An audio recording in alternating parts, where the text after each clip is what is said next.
Hello, hello, hello, fight fans all across the world and country. It is me, Alec Carr, sitting next to my partner in crime, Dustin Hunt, sitting next to virtually, that is, of course. We are back. Yes, we are back, even though there's no fight card this week.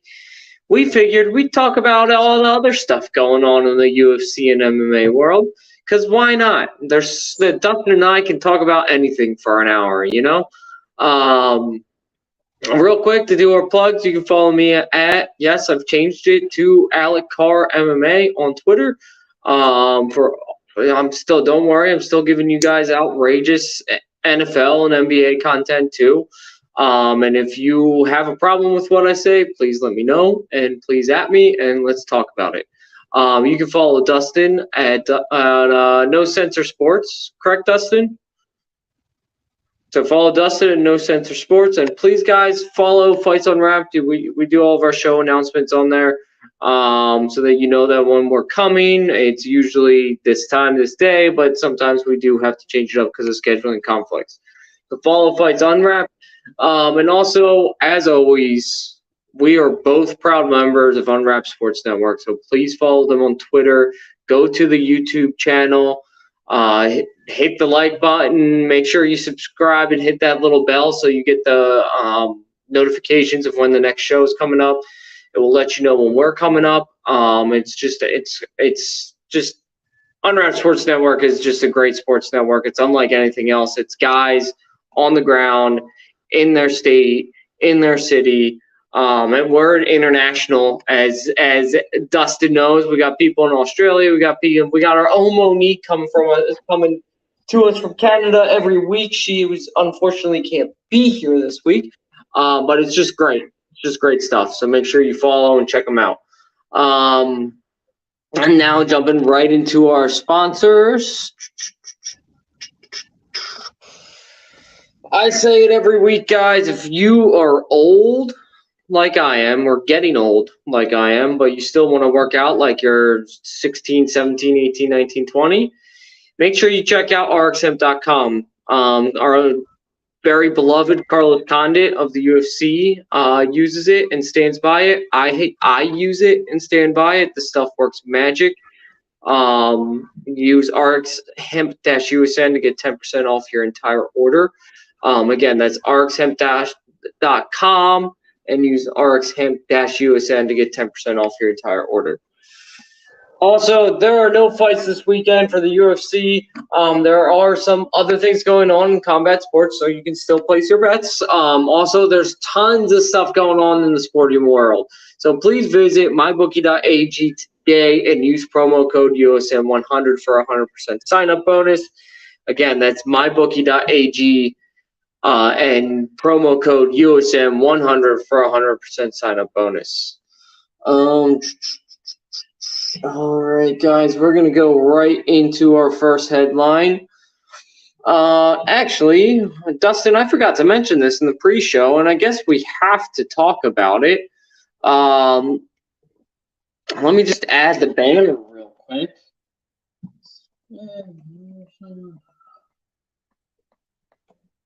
Okay. Will Smith versus Chris Rock.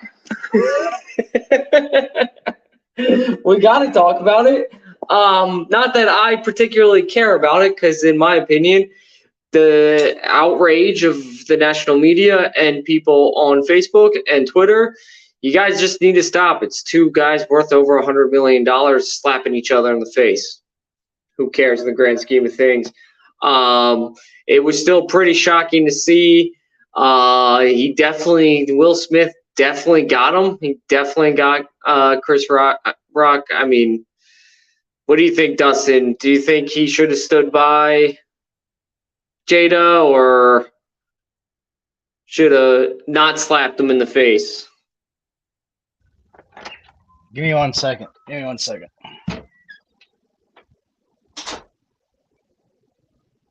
Sorry about the delay. Yeah, no worries, man. Sorry about the delay.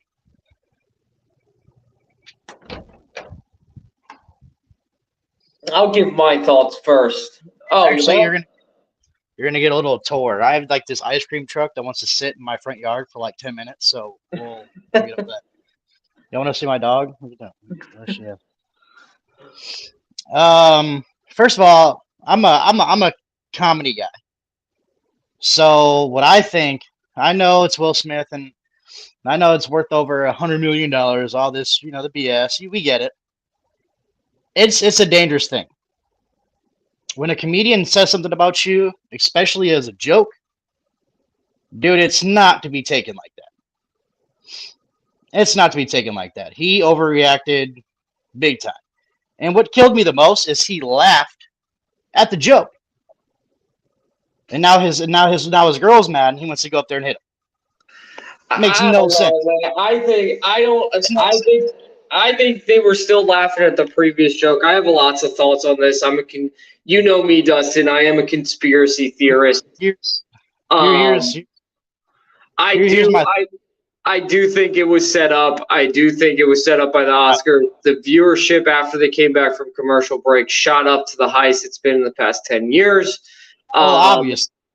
It was. I do think it was set up. Even if it wasn't, I don't really care that much. Again, like I said, it's two rich people celebrating. Like, no, violence is never the answer. He should have pulled Chris Rock aside after the Oscars and said, "Hey, man, that's really not cool. That's the second time you made fun of my wife's alopecia. It's really, really hard for her. You shouldn't just stop. Like, you need to stop. It's not funny." Here's the thing. First of all, Chris Rock didn't write that joke. That was someone who actually wrote for him that made that joke. He actually just said it because it was pretty much prompted. He's done it before. He didn't know that she had alopecia. Yes, he did not know that. He did. Yes, he did. No one pays. Come on, dude. No one pays attention to Jada Pinkett Smith. I didn't even know she had alopecia until she said. He knew. I didn't know until then, but he knew because he got called out on it before the last time he made a joke about her. He knew. Here's the thing, dude. It's a joke. I get it, man. I get it. I don't think it was that funny of a joke. For me, it was Chris Rock going after and the Oscars going after a cheap laugh. Will Smith should not have gotten up and slapped him. Listen, the whole thing's just been overblown. It happened on national TV. I personally do think it was set up. I think there was a laugh track over the whole thing because the Oscars have been known to use laugh tracks before. I think it's all bullshit, and I don't really care. And I think we got to move on because this isn't important. But you know what is important? It's Conor McGregor's comeback. Whether you like Conor McGregor or not, his comeback is very important to the sport because it's a guaranteed one of the top 5 PPVs of all time. It's guaranteed money for the UFC, and like him or not, everybody will be watching. So who is he going to fight? We have 2 more recent call-outs. One that's looking kind of realistic, which I'm a little more excited for than I thought I would. But we'll start with the one that's not very realistic, and in my opinion, and that's Cejudo versus Conor McGregor. There's no way this happens. Dana White is barely ready to let Cejudo come back. Plus, Cejudo is not jumping up to 155. He's just not. He's not going to do it. It's too much weight for him.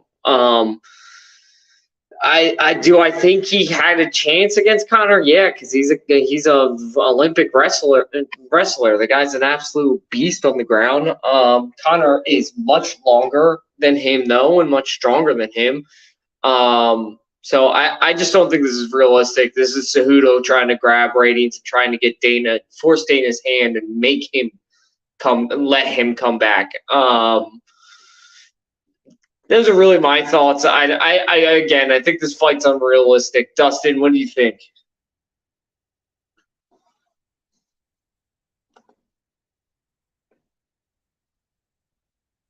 Well, we lost Dustin. I'll keep going.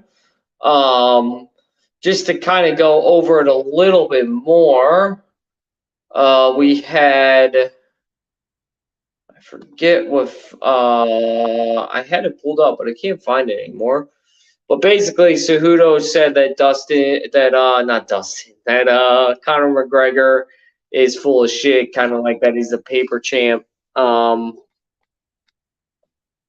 that he could beat Conor. If Conor's willing to fight sober, he'll fight him. Dustin, what do you think about this? Do you think it's realistic, or do you agree? Oh, I lost him again. All right, well, we got to move on because this is again not very realistic. You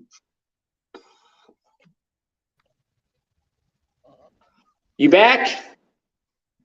Bro, yeah, your voice right now is terrible. I have zero idea why. That's why I stopped enjoying. Almost sounds like you have a voice changer on. Hold on, let me turn this down. Holy shit. Is that better?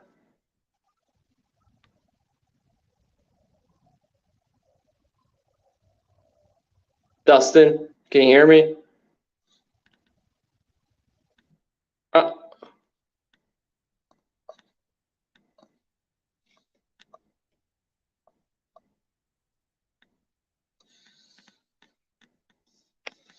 Okay.